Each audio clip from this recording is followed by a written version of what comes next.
Hello everyone, welcome to CrackerJack's official own Twitch stream page. Happy to have you along. Today we've got a really interesting and great show for you guys today. We're actually going to have three of the developers. We've got John and both Josephs, and we're going to be discussing the history of UnderEarth. We're talking concept from way back when to where it is now. So they've got a lot of awesome screenshots. I believe there's some videos, and we're going to discuss the history of UnderEarth. So stay tuned. Let's get them on the horn and have some fun.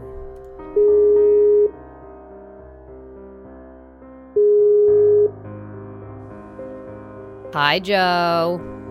Hello. How you doing? Good. And let me see here. Let's add John.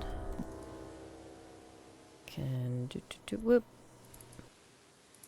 There we go.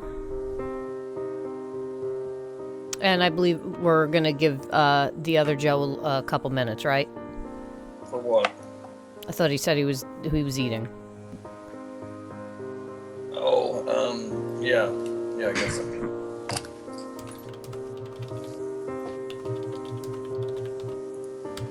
Somebody's typing like crazy. That would be me. There you are. Hello. Hey. Okay, that's a little bit better. Yay. Oh, nice Punisher shirt. Thanks. I can Seem see fitting considering this weekend. So, let's see here. Let me just see if our other buddy, Mr. Marin's ready. If not, John, we will start with you because I know you've got a bit of a time constraint. We're gonna start with me. Yeah, no pressure, right? Yeah, no pressure. No pressure. I'm just the artist, man. Come on. You got this. You just draw stuff, that's all. Yeah, exactly. Except my drawing skills aren't quite what they used to be. Oh, yeah, okay. I've seen They're what really... you can do. Well, that's not quite drawing, so... Oh, excuse me. Alright. So, Mr. Marin is not picking up right now. We'll give him a couple minutes. So, I'm gonna go ahead, spread my screen out, and, we're gonna get into it. So, here we go. I'm gonna switch over to the main screen, and everybody's gonna see Skype. Ooh, here we go.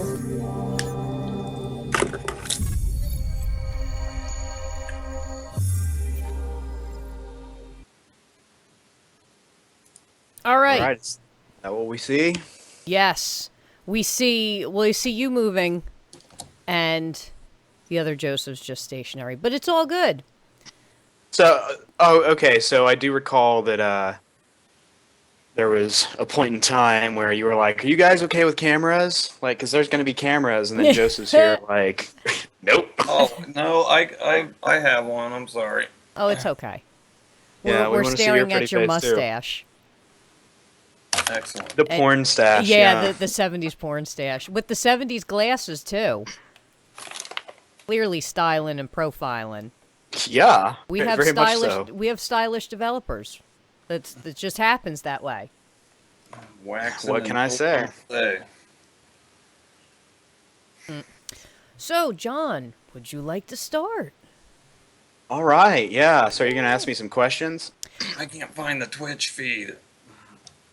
CrackerJack Games, twitch.tv/. Try that. There is a CrackerJack at Twitch, but it's not ours. No, it's CrackerJack Games. TV/CrackerJack Games. I'm trying to get it in there. I was going to the wrong place for it, is what I was doing. It's okay. Yeah, that's what I did. Yeah. The history of UnderEarth. Oh my gosh. There is so much history.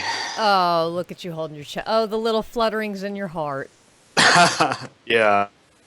Hey. It's all show. Popping up. There you go.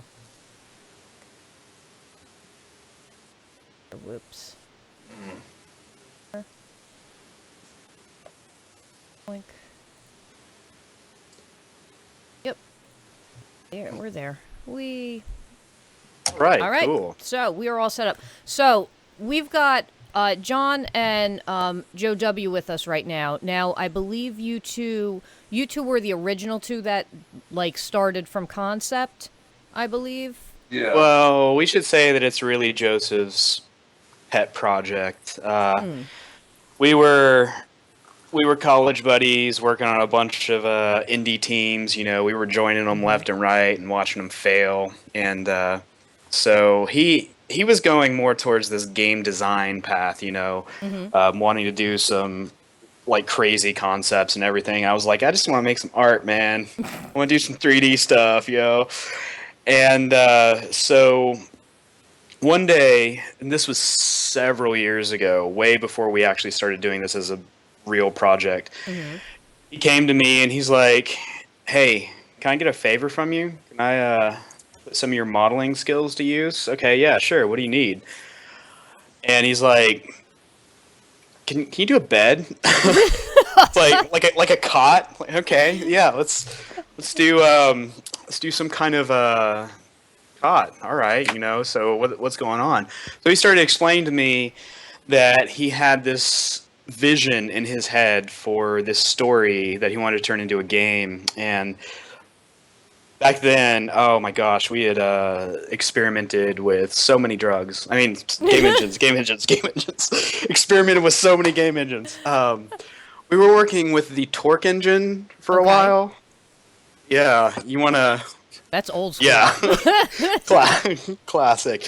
Yeah, that's not the words that we normally use when dealing with that engine.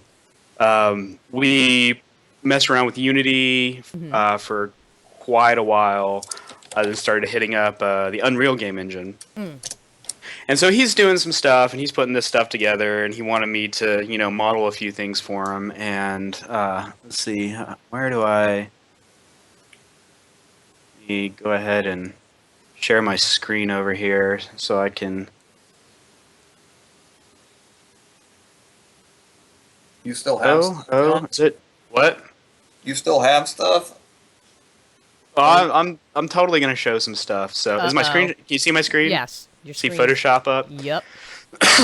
Okay, so let's see. Let's get the first thing. He wanted me to model. So the first like official model that I did for UnderEarth back in 2011 or something like that, maybe even 2010. I don't know. It was a long time ago. It was like late. Yeah, I was a terrible 3D artist back then. But so, you see it? It's showing up. All right. So this little like prison cot type thing. Absolutely terrible modeling. I was still in my infancy as an artist, you might say. Okay, it's Baby John. But yeah. So Valvorta is a lot cheaper in the initial concept.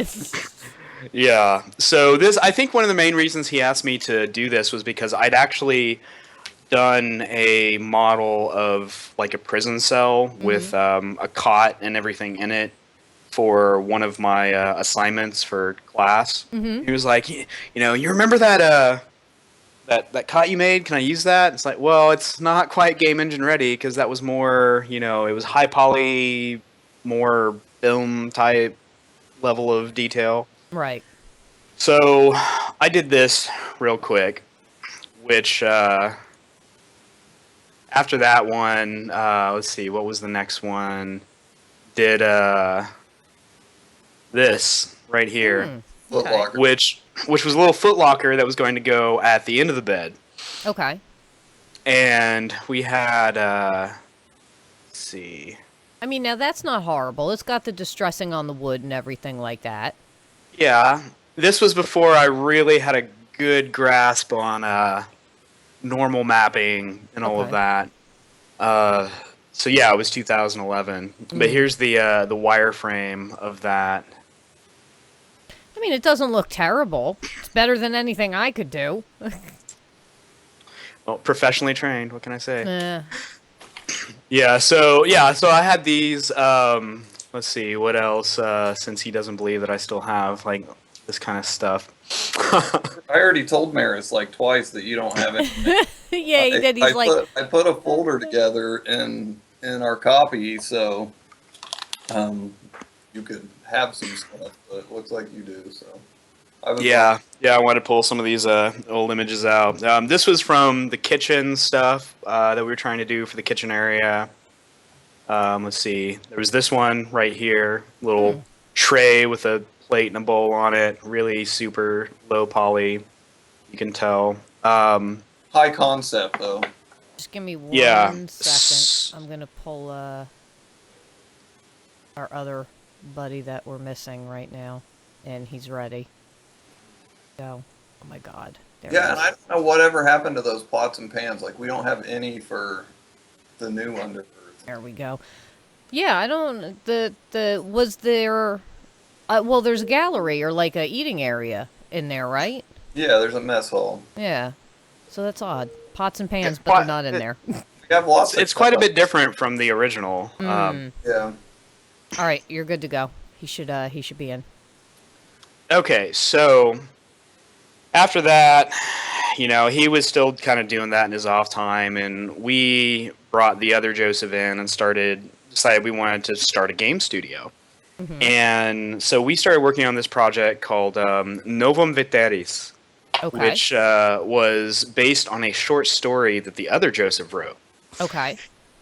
And we were trying to build that thing and kept running into so much trouble. The thing that we could not get working for it was the ledge grabbing. Like the Prince of Persia, God of War style stuff. Oh yeah. And that was the first thing out of the box. That was the limit. Yeah. It was like it's going to be like a lot of ledge grabbing. Yeah, and so that was the whole concept behind the game. So it was like we had all of these assets made and everything, and Joseph was doing all this level design and all this. We could not figure out the ledge grabbing to save our lives. So it's like, okay, this might not be the best project for us to work on. So we started a completely different project, which ended up becoming a hugely ambitious thing that's actually still in development. It's probably got another 1.5 years of development time on it, at least, to be honest. But so we were working on that for a while, and it was going good. Mm-hmm. That's from my studio, my project that I've got going on, and we were working on that for like 1.5 years, maybe. And then one day, I don't know if I'm watching Netflix or I'm playing some World of Warcraft or something, but Joseph here calls me, and it's like, hey, dude, what's up? And he's like, I've got something really serious to talk to you about. It's like, okay, I'm going to go for a little walk outside. And so we're walking outside, and, he was like, I did something. It's like, what did you do? He was like, I took some money. I took some investment money, and I'm going to dump it into UnderEarth. It's like, that project, that little pet project of yours that... Yeah, it's like, okay. And so that's when it became more serious. When we were doing it back then, it was, I was still an infant artist, and he was still an infant designer, and we were trying to put things together, and it was terrible. It was absolutely terrible. So we pretty much started over on it for the most part, and I did not want him to use any of my old assets. And so what he would do to get me to build specific assets for him, if I wasn't doing it fast enough, he would take the old assets and he would put them in the game, and he would show me screenshots of that. It's like, oh my gosh, no, do not use it. I will make you something. Like 2 hours later, I'd have a new one done. But one of the things that came about from starting over and doing it again, and with the advancements in computer gaming and all of that, was the thing where I made this little image here that says stop worrying about poly. And this is a map from an actual project from Epic Games, where it's like, okay, a single brick is 700 polys. Here's this 18,000 poly statue, 1,700 triangle count rocks and all that. 8K rock right there. Mm. And I was doing a lot of research and trying to find out, okay, so what is good for performance? And what I discovered was poly counts were not the bottleneck. It was the textures themselves. So Ah. a pixel is way more expensive than a triangle. Mm-hmm. And so that kind of developed our art style a little bit. So I started, one of the first areas I started with was the Terra station. Okay. And that was the main one that I wanted to show here, which, let's see. Here we go. Here's one of the original shots of it that I had worked on. You can see pretty much the whole room here in its original design. You know, this big turbine thing I got going on here, some crazy stairs and everything. You can tell that this is a lot different than the original cot and Foot Locker. That Yes. and there's pots and pans and everything. So I have in copy a updated shot, that same angle and location. oh, cool. Yeah, let me Because grab I know, that. if I remember correctly, there's a lot more detail that's gone on to that. Well, I got in there and scummed Oh, yeah. it up quite a bit. Yeah, he put some stank on it. Yep. Yeah. Where did you put those In screenshots. screenshots? What and then folder in there's there? that UE history folder, and then there's a folder specifically for you. Okay, yeah, there we go. I mean, the scope of that thing is massive. Like, as a player walking through it, that turbine's huge. Like, huge, huge. Yeah, where's the? Really? What? The zombie versus Doom? I'll Hey, get to that. That's in your UnderEarth portfolio. Yeah, well, yeah. Yeah, I didn't. Okay, so I'm Just trying to there. find the. And that shot that you have up right there is in there also. Yeah, I'm trying to find the If you the found actual versus toolbox, Terra. he was in the right location. Okay, here we go. Yeah. So, Wow, big difference. yeah, and this is from the original designs, layout, and all of that. Massive difference. Wow. Different Yeah, positioning, this is going too. in and putting some stank on it, as Joseph puts it. And so, Wow. one thing I want to show here is I actually have the model itself Wow. up. So you can see it in all its 3D glory. That's really cool.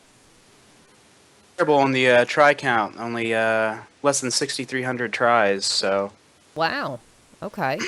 Which, that includes, you can kind of see the wireframe detail on these, but... Mm-hmm. Yeah, for this, you know, went in and really, really scummed it up quite a bit. And this, of course, you know, Right. the wonders of normal mapping Yeah, there. look at that edge flow. Very nice. Mm. I mean, it's a good-looking piece of artwork, and you obviously it's been changed, and you know, gussied up a bit. Yeah, that's what you got to do, though. Lots Yeah. of iterations. Mm. And then another one there, yeah, was this little corner pillar that you got going on in here, scummed up quite a bit as well. Mm. Yeah, now look at that corner pillar. And I don't like to complain that a model is too complex or crazy. That's just a trim piece, basically, and it looks like some sort of expensive machinery. It does. But that's kind Yeah. of the effect that you're going for. Everything is very industrial in the game. Look at that, though. That's could you beautiful. Could you imagine Now, a the actual corner piece? edge flow of this. Yeah, is so simple and wonderful. But, let's see, is this gonna... Okay, yeah. Let's completely tear down my computer performance here, pulling up this high poly. What's the try count on that? 40,000? Um, Oh no, you didn't have the whole thing viewable. 252,000. Not bad, $250,000. Yeah, $250,000 there, but yeah, this here, I mean, It's a lot of detail. yeah, I liked to go in and add all of these details and all of that. I was really starting to experiment with a lot of high poly stuff. One thing that drives everybody crazy is this little area down here, which, Oh, wow, everything's separate? yeah, all of these little things It here. all gets modeled separately like that. But then gets baked down to a flat plane. Ah, okay. Yeah, and so the final try count of this ended up being 1,050. From 250,000. Wow. That's awesome. He makes the best models I've ever seen. They're beautiful.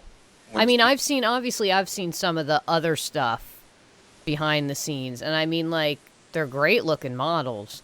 I like the, I like when you add that, like, metallic, that, weird, like, peacock metallic to the metal. So when you, like, turn, it gives it, like, those weird metallic shades. So, yeah. Shots in there, too, John, when he was first coming up with the iridescence or whatever you called it. What Blake ended up taking and putting into a network that we could easily apply to everything, but... No, actually, that was me that did that.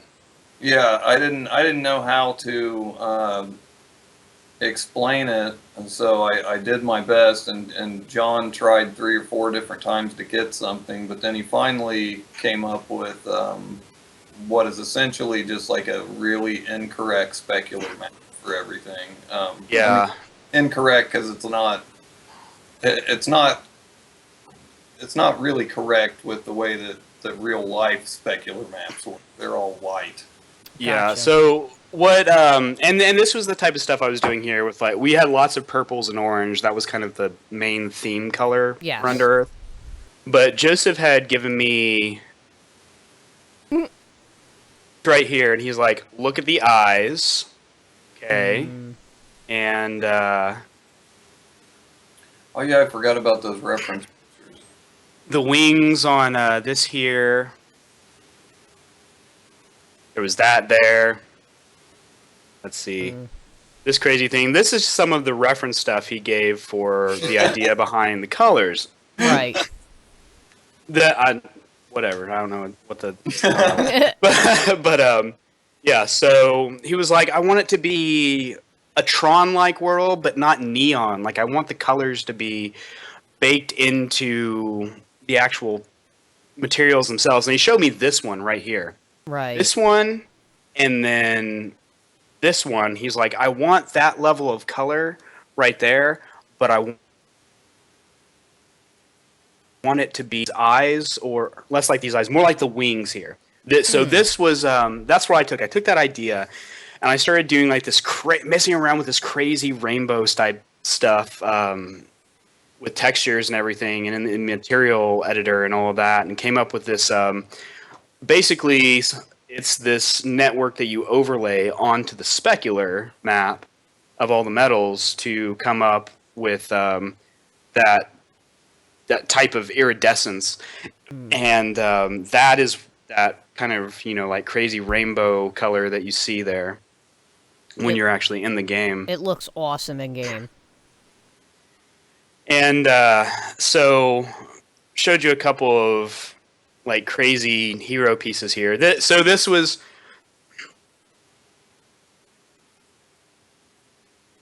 really, but the game itself is largely not hero pieces. Anybody who does environment modeling for games knows that. Explain what a hero piece is, John. So a hero piece is like,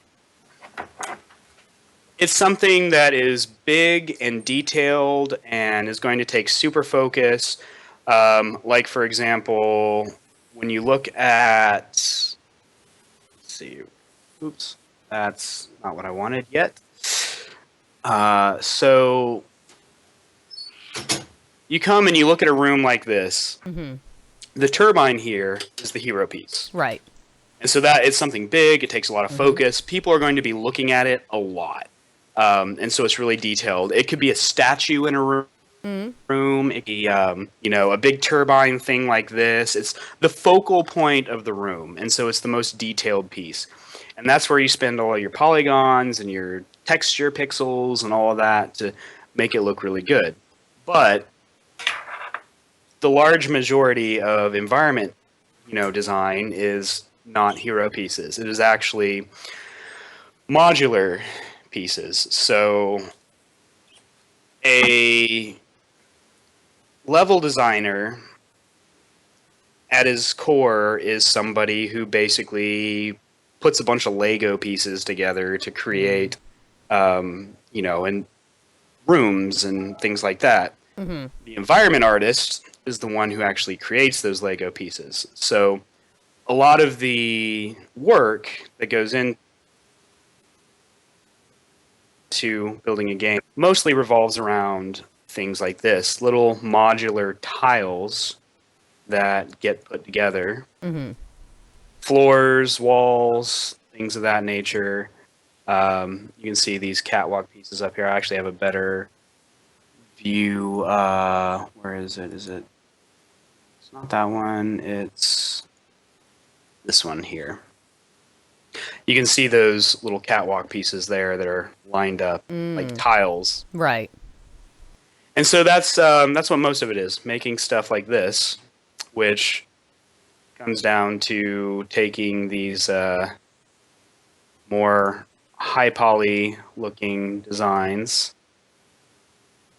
and baking them down into low poly stuff that you can, tile over.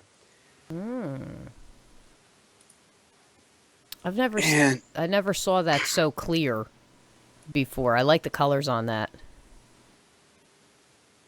Oh yeah, there's a lot of darkness in UnderEarth. It's largely a game built around being in the dark and having a flashlight. Yeah, but when you turn the flashlight on, the colors are like, hey! Yeah, and that... Let's see.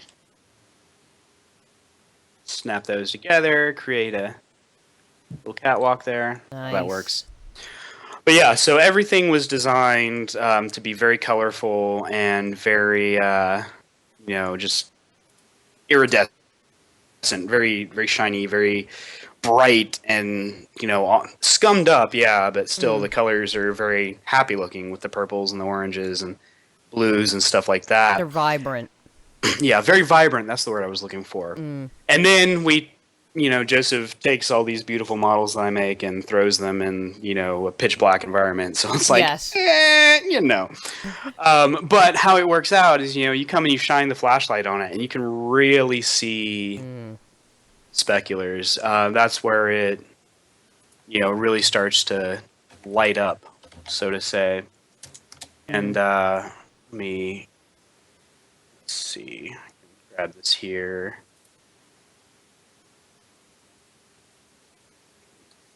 Throw some lighting in there. Let's make this maybe a 10. Oh, not a 10. Let's make it 2. Okay, let's go back to 1. Because that was... But yeah, you can see...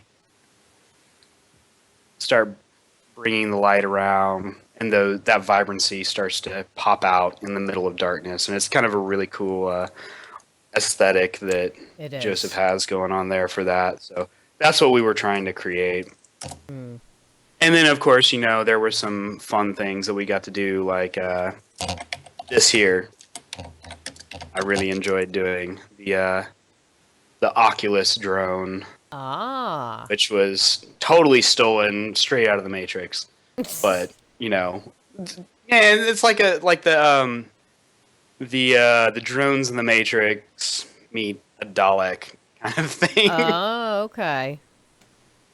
Kind of what I was going for with Now that. is this artwork's hand drawn or No. on No, like a no, this is Wegman pad Wacom pad or what or or Wacom? my Wacom. Yeah.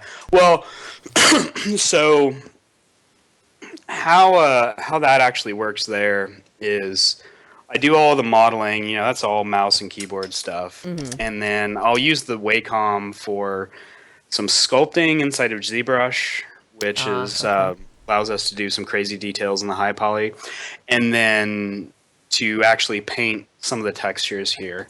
I've got some processes that really streamline the texture painting process, but still I like to go in and do a lot of custom stuff.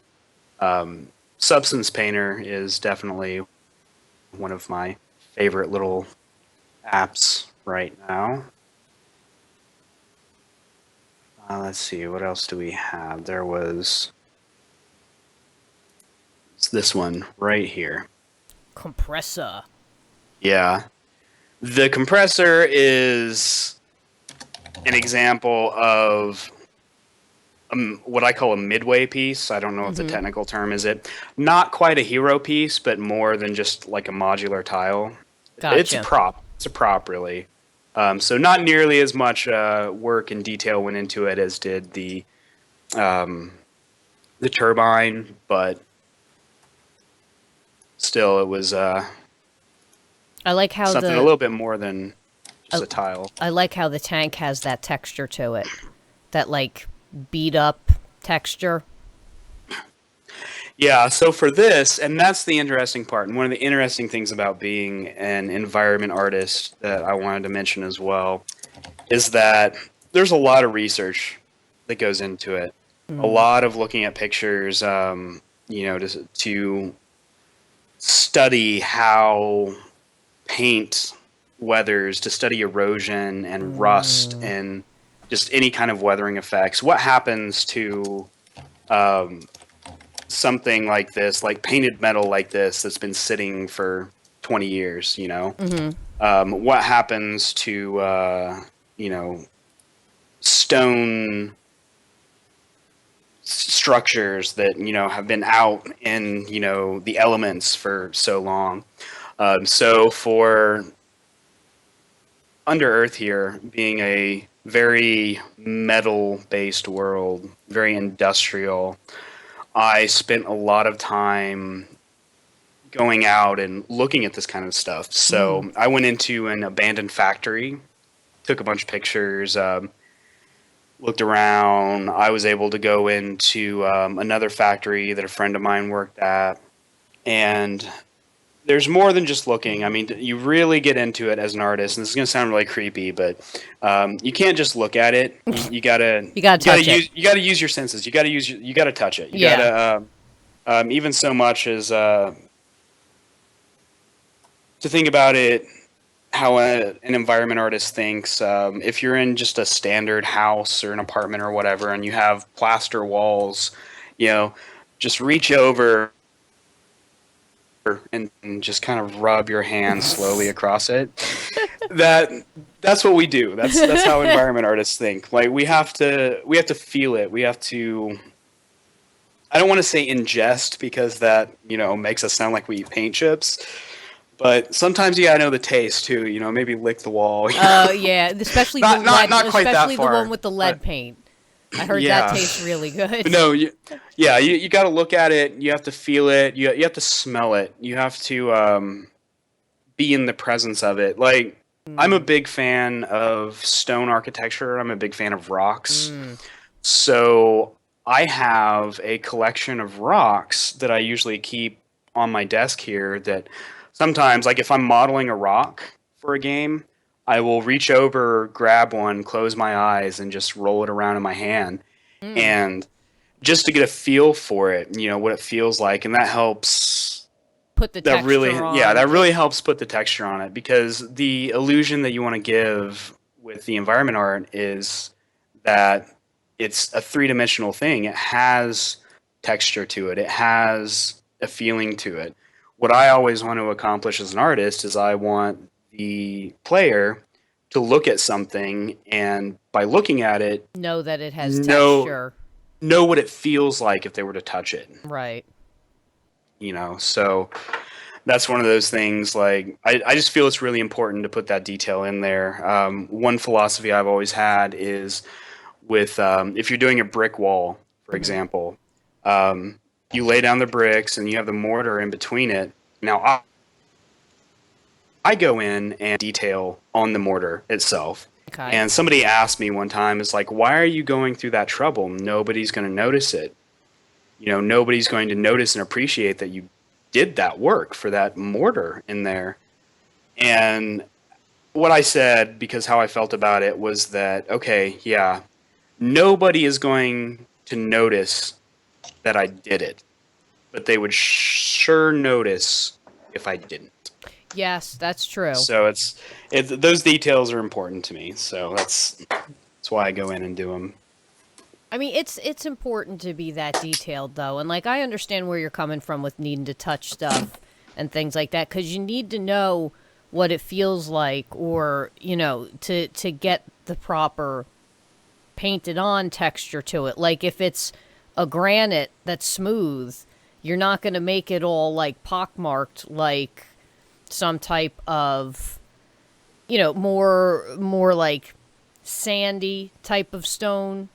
Yeah. Where it's more like pitted type thing. So, totally understand that. So, moving on. Thank you, John. That was really cool. Thank you, thank you, thank you. How about... So what We believe tomorrow starts today. All across the state, the economy is growing. With creative new business incentives, the lowest taxes in decades, and new infrastructure.